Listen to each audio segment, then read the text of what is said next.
Okay, guys, step 4, list of powerful. Notice right here, oops, there it is right there. Powerful verbs. We don't want weak verbs, we want power verbs. Verbs do something different than nouns and adjectives. Verbs add depth and they add substance to what you're writing.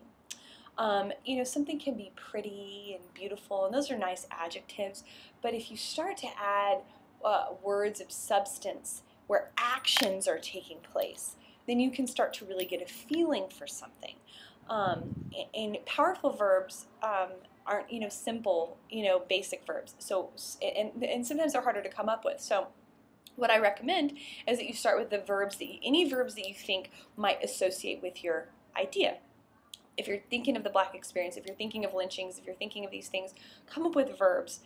Run, burn, hang, simple words maybe, but then you can take those words and create more powerful verbs by looking in a thesaurus, by talking to people, by coming up with words that have similar meanings but have more depth to them. And here's the example. If you look at the phrases and concepts that you've already come up with, you're going to come up with a list of 20 powerful verbs, okay?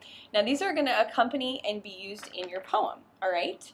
So you want to make sure they go with those phrases that you've already created. Now, because if you're talking about lynching, you don't want to be like, flowers blooming. I mean, unless you're talking about like a magnolia flower that might be like blooming in blood or something, if you're thinking about the South and lynchings and whatnot. But you don't want, if you're having an ominous, dark poem, you don't want like rainbows and unicorns, okay?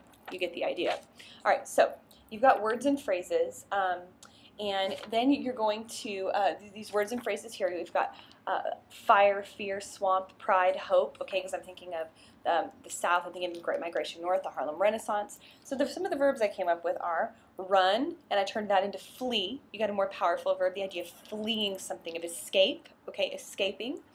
But that flee, when you're doing that action, it's not just running, it's like you're running from something.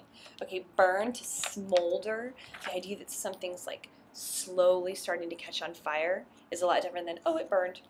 And, improve, I liked the phrase rise up because I think about that when I think about the Black experience. The rising up, the elevation of, the Black community and the Black culture that began to be celebrated. So you're going to come up with your 20 power verbs. 20, okay? And that will be submitted with this journal. 20 verbs, yay!